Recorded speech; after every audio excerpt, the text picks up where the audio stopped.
नमस्कार, मैं हूं आपके साथ मयंक। आज 25 तारीख है। देखिए, कुछ दिनों पहले मैंने एक दावा किया था कि ईरान और अमेरिका के बीच जो एमओयू साइन हुआ है, इसे तोड़ने के लिए मोसाद एक बड़ी साजिश कर सकता है और यहां तक कि ईरान के कई बड़े नेताओं को टारगेट किया जा सकता है, उनका असैसिनेशन करने की कोशिश हो सकती है।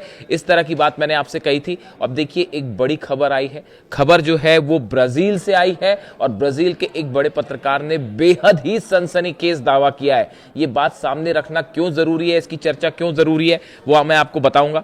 लेकिन फिलहाल देखिए, जो खबर है वो खबर यह है, ब्राजील के पत्रकार हैं पेपे एस्कोबार। ये एक जर्नलिस्ट हैं ब्राजील के।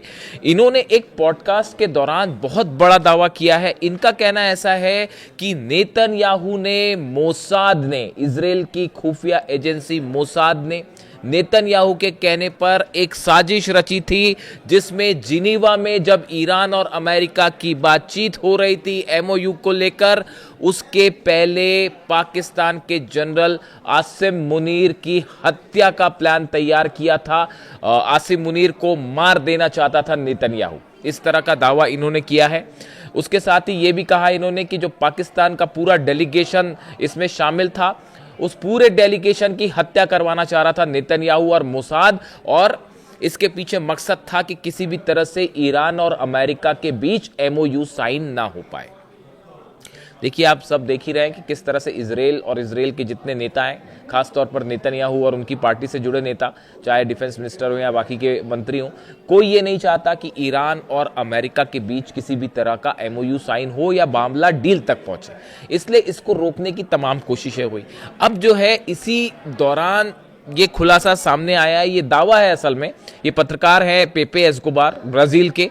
इन्होंने इंटरनेट सेलिब्रिटी हैं मारियो नोफेल, इनके साथ एक पॉडकास्ट के दौरान ये बात कही कि नेतन्याहू जो है वो जनरल मुनीर पर हत्या करके उनकी हत्या करवाना चाह रहा था, ताकि किसी तरह से जो ये ईरान और अमेरिका की एमओयू की बात आगे बढ़ रही है, ये रुक जाए।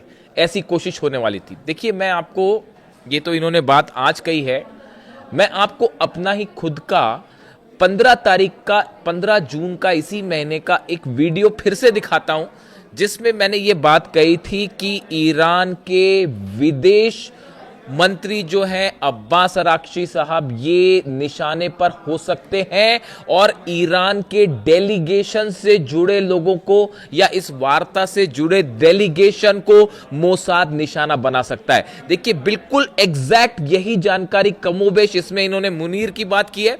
मैंने मुनीर की बात नहीं की थी, मैंने ईरान के डेलीगेशन या जुड़े हुए डेलीगेशन के लोगों से जुड़ी बात की थी। पहले मैं आपको वीडियो दिखाता हूं। ये 15 तारीख का वीडियो है। ये इन्होंने खुलासा ब्राजील के पत्रकार ने तो अब किया है। 15 तारीख को मैंने क्या दावा किया था आपको वो सुनाता हूं। पहले आप ये वीडियो देखिए 15 तारीख का। ईरान के किसी भी बड़े टॉप कमांडर को, टॉप लीडर को असैसिनेशन की कोशिश हो सकती है। इस तरह की खबरें हैं, इस तरह की डिफेंस सर्कल में जानकारियां हैं। कई सोर्सेस से इस तरह के दावे हो रहे हैं कि इजराइल की तरफ से, मोसाद की तरफ से, नेतन्याहू की तरफ से कोई कोवर्ट ऑपरेशन भी हो सकता है और ईरान के किसी बड़े नेता को निशाना बनाया जा सकता है, ताकि एक बार फिर हालात तनावपूर्ण हो जाएं और डिरेल हो जाए, डील की जो बात है वो पटरी से उतर जाए। यानी जो पहली आशंकाएं जताई जा रही, कई डिफेंस एक्सपर्ट्स ये बता रहे हैं कि ईरान के किसी बड़े नेता को लेकर उनका असैसिनेशन की कोशिश हो सकती है और इस लिस्ट में कई नेता शामिल हो सकते हैं। मोसाद ने पहले भी इस तरह की कोशिशें की है और एक बार फिर इस तरह की कोशिश हो सकती है, ताकि डील डिरेल हो जाए। देखिए, खास तौर पर अब्बास अराक्ची साहब को अपनी सुरक्षा का ध्यान रखना होगा। मैं ये बात बड़ा सोच समझ के कह रहा हूँ। कई मेरी डिफेंस एक्सपर्ट से बात हुई है और मुझे लगता है कि ईरान भी इस बात को समझता होगा कि ईरान के जितने बड़े नेता हैं, खास तौर पर जो डील में शामिल होने जा रहे हैं, उनकी सुरक्षा के पुख्ता इंतजाम करने चाहिए। ना सिर्फ ईरान में, बल्कि अगर जिनेवा जाते हैं तो वहाँ भी, अगर देश के बाहर जाते हैं तो वहाँ भी। तो वीडियो सुना आपने, देखिए ये 15 तारीख का वीडियो था जो आपने सुना। मेरे पास उस समय जो जानकारी थी, हमारे जो सोर्सेज बता रहे थे वो ये बता रहे थे कि मोसाद की एक बड़ी बैठक हुई है और मोसाद की ये कोशिश है कि किसी बड़े नेता को असैसिनेट कर दिया जाए, इस तरह की खबरें थी। और देखिए अब ब्राजील के पत्रकार बिल्कुल वही बात कह रहे हैं। हालांकि पाकिस्तान ने इस बात से इनकार कर दिया। जो ब्राजील के पत्रकार कह रहे हैं, पाकिस्तान का कहना है ऐसा कुछ नहीं है, इस तरह की खबरों का कोई कभी कंफर्मेशन नहीं करता जो ये दावे हो रहे हैं कि मुनीर निशाने पर थे नेतन्याहू के। लेकिन देखिए किसी भी पत्रकार के लिए, देखिए हमारे पास जो इन्फॉर्मेशन थी, जो वो मैंने अब तक रखी थी कि अब्बास अराक्ची साहब को मैंने बड़ा स्पेसिफिक ये बात कही थी कि अब्बास अराक्ची साहब को सावधान रहने की जरूरत है, ईरान के पूरे डेलीगेशन को सावधान रहने की जरूरत है, भले वो स्विट्जरलैंड में क्यों ना हो। यानी इस तरह की तमाम थ्योरीज चल रही है कि इजराइल मोसाद इस तरह की कोशिश कर सकता है कि किसी तरह से इस एमओयू को आगे नहीं बढ़ने दिया जाए। और देखिए अब वही बात दूसरे सोर्सेस से निकल के बाहर आ रही है। संभवतः 15 तारीख को हमने जो दावा किया, ये पूरी दुनिया में पहला पॉडकास्ट का ऐसा दावा था जिसने इस ओर इशारा किया था कि मोसाद की तरफ से कोई बड़ा एक्शन हो सकता है या इजराइल की तरफ से बड़ी कार्रवाई हो सकती है। इस तरह के दावे हैं, इस तरह के डिफेंस सर्कल में खबरें हैं और कोई असैसिनेशन प्लॉट भी हो सकता है, किसी बड़े नेता की हत्या की साजिश भी हो सकती है। ये दावा हमने किया था। देखिए मैं बार बार आपको ये बात इसलिए कहता हूं कि हमने ये दावा किया था और ये सच हुआ। उसकी बड़ी वजह है, उसकी बड़ी वजह यह है कि आप देखें ये एक ऐसा दौर चल रहा है खबरों का जिसमें आपको इतनी सारी खबरें मिलेंगी, इतनी विरोधाभास वाली खबरें मिलेंगी। कोई खबर कुछ कहेगी, कोई खबर उसके विपरीत बातें कहेगी। ऐसे में सच क्या है ये पता लगाना बेहद मुश्किल है।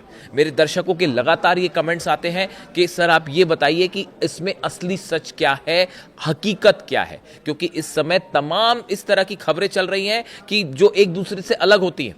और साथ ही ये ऐसा दौर है जिसमें कौन किसके साथ है, कौन किसके साथ धोखेबाजी कर रहा है, सामने दिखाने की कोशिश कुछ और चल रही है, पर्दे के पीछे कुछ और कोशिश चल रही है।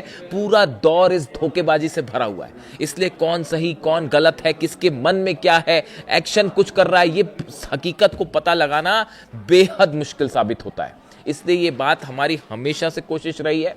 पूरे वॉर के दौरान पिछले 2 सालों से आप देख रहे हैं कि जो चीज़ सच सामने होती है, जो चीज़ हमें लगता है कि सच है, सही है, वही मैं हमेशा अपने दर्शकों के सामने रखने की कोशिश करता हूं। देखिए मैं आपसे हमेशा फ्रैंक बात करता हूं, जो मन की बात है मैं आपसे वही करता हूं। मेरे को इस बात की कोई चिंता नहीं है कि कोई मुझे पसंद कर रहा है या नहीं कर रहा है, कौन खुश हो रहा है, कौन नाराज़ हो रहा है, मुझे इस बात से कोई लेना देना नहीं है।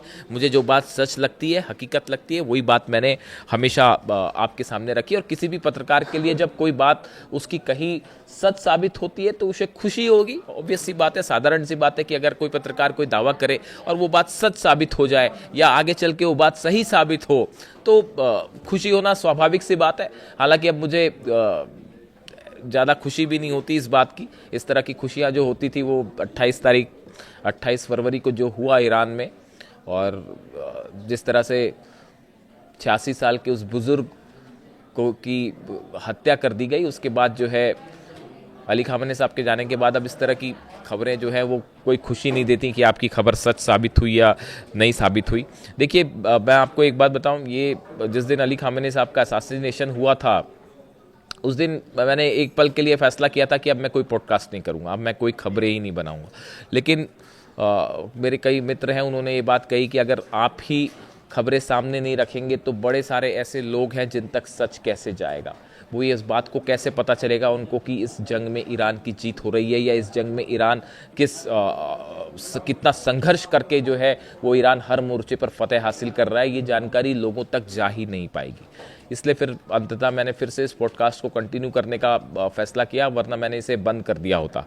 देखिए बड़े सारे दर्शक हैं जिनके कमेंट्स आते हैं, मैं सबके जवाब नहीं दे पाता, और लेकिन मैं उनके सारे कमेंट्स पढ़ता हूँ। देखिए कई कमेंट्स आते हैं, एक मेरे को अभी परसों एक कमेंट था जिसमें एक शख्स कह रहे थे कि मैं ईद के चांद की तरह आपकी वीडियो का इंतज़ार करता हूँ। इससे बड़ा किसी भी पत्रकार के लिए इससे बड़ा कॉम्प्लीमेंट और क्या हो सकता है, आप बताइए। हैदराबाद से कुछ बच्चे लिखते हैं कि आज आपका सुबह वीडियो आपने जल्दी अपलोड नहीं किया तो हम मोबाइल स्कूल लेके गए हैं ताकि स्कूल में आपका जो है हम वीडियो देख सकें।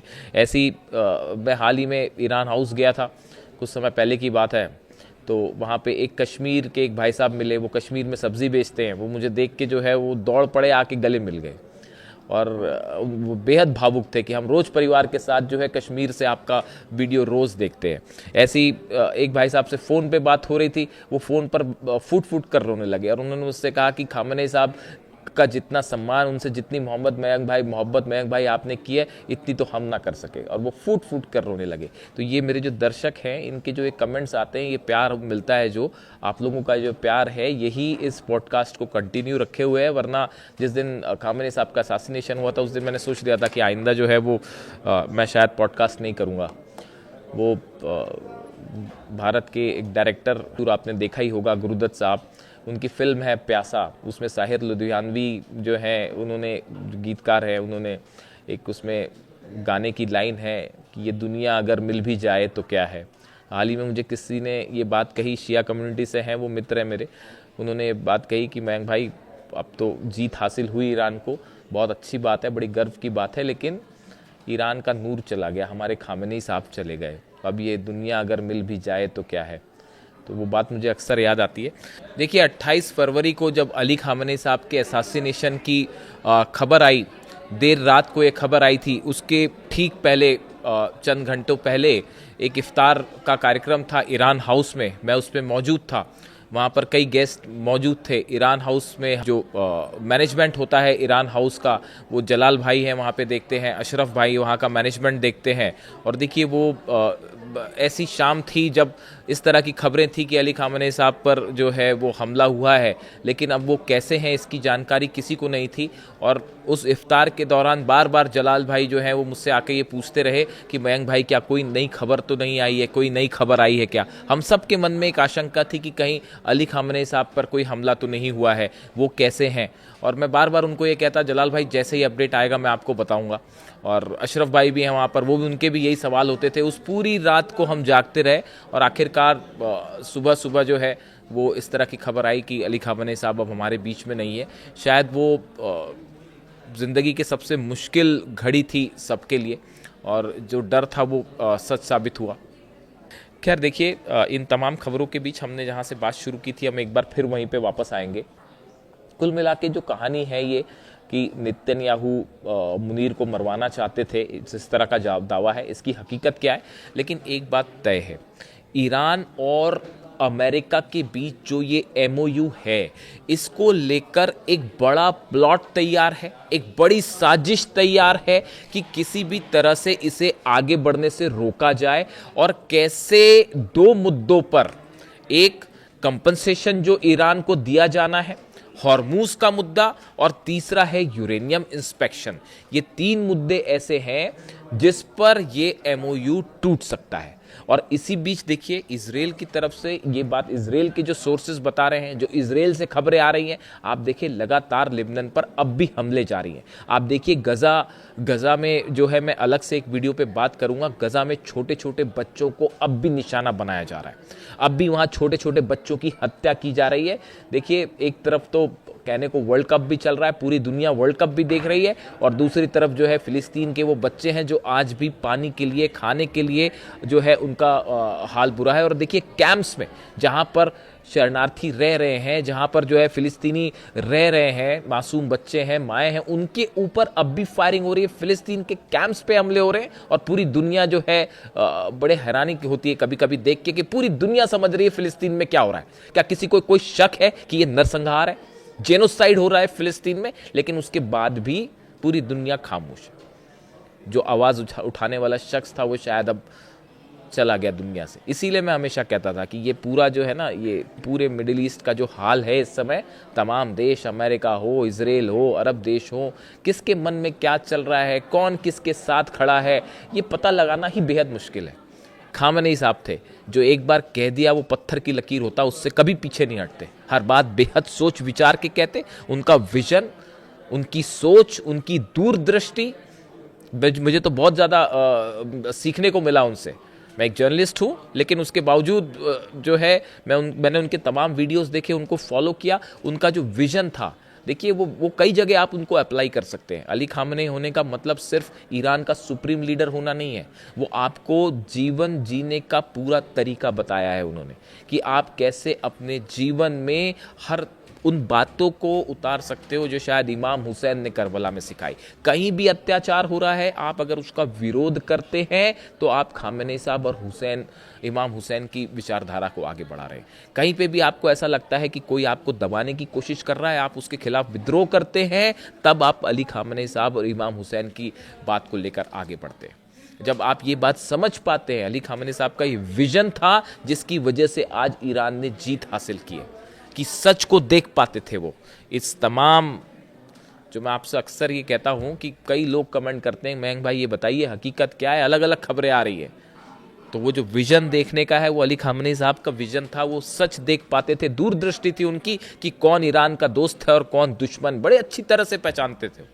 मैंने सीखा है उनसे कि कैसे आप सच को कैसे आप पकड़ें, कैसे आप इसी बात से शायद ये एक बड़ी वजह रही, मैं आपके साथ शेयर करना चाहूँगा कि आप देखिए वॉर के समय जितनी तमाम खबरें मेरी सच साबित हुई हैं, उसमें बड़ी भूमिका इस बात की, इस विजन की है जो मैंने सीखा है उनसे। इसमें बोलने में मुझे कोई हर्ज नहीं है। तो देखिए फिलहाल हालात ये हैं, लिबनन पर हमले जारी हैं, फिलिस्तीन पर लगातार गजा में जो है वो हमले जारी हैं, और इस बीच एक और अहम बड़ी खबर ये है कि इजराइल ने एक बड़ा प्लान तैयार किया है, मुसाद ने एक बड़ा प्लान तैयार किया है कि अगर इस एमओयू पर बात आगे बढ़ती है और वाकई ये कंपनसेशन जो पैसा मिलना है ये ईरान को, पहली बात तो मिलेगा क्या, ये अपने आप में बड़ा संदेह है, लेकिन इस पैसे को लेकर एक और बड़ी खबर आ रही है, कंफर्मेशन होगा, मैं आपको बड़ा खुलासा करूंगा कि ईरान को आखिर क्यों ये लगता है कि ये पैसा ईरान को मिलने वाला है, इसको लेकर खुलासा। लेकिन इजराइल ने एक बड़ा काउंटर प्लान तैयार कर रखा है इस एमओयू को तोड़ने के लिए, और उसी का ये हिस्सा हो सकता है कि किसी बड़े नेता पर असैसिनेशन अटेम्प्ट कर दिया जाए, और वो हो भी सकता है ताकि ये डील जो है वो डिरेल हो जाए। ऐसी तमाम आशंकाएं व्यक्त कर रहे हैं कई एक्सपर्ट। वीडियो कैसा लगा कमेंट करके जरूर बताइए। अगले वीडियो में एक और बड़ा खुलासा। Thank you so much.